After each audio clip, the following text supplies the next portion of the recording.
Пукна јавна расправија меѓу антикорупционерката Слаѓана Тасева и вице-премиерот Ангјушев. Откако Тасева го обвини вице-премиерот дека влијал на стечајот во Фени, вчера на прием ке британскиот амбасадор, Ангјушев и се заканувал на Тасева пред сведоци. И се приближил со неговото обезведување и тврдел дека тој не е криминалец и дека ќе ја тужи.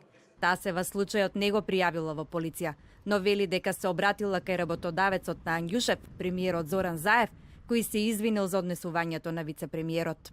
Значи, сето тоа беше со голема агресија и ароганција и беше многу непријатно.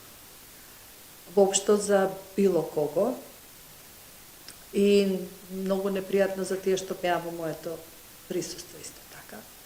И мислам дека некои луѓе навистина се недораснати и недозреани за функциите што им се доделени. Тасева утрово заканите ги објави на Фејсбук, посочувајќи дека стечајот во Фени не се води добро, а дека незината невладина организација прави мониторинг.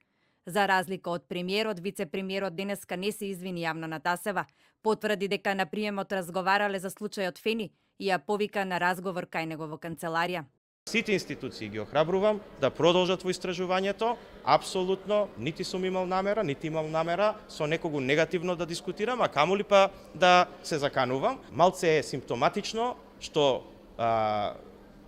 истрагите кои што ги води, значи Transparency International, и јас охрабрувам да ги води до крај, подетално, дека ги води врз база на пријава од Кунико, пазете, од тие кои што проблемот го создадоа. Transparency International во средата поднесе кривични пријави за злоупотреба на службена должност против стечајната судика и против стечајниот управник на Фени. Оти нетранспарентно и незаконски го воделе стечајот за фабриката и најави дека канцелариите на Transparency од Скопје, Брисел и Берлин заеднички ќе работат на утврдување на влијанието на вице-премиерот Кочо Ангјушев врз стечајната постапка.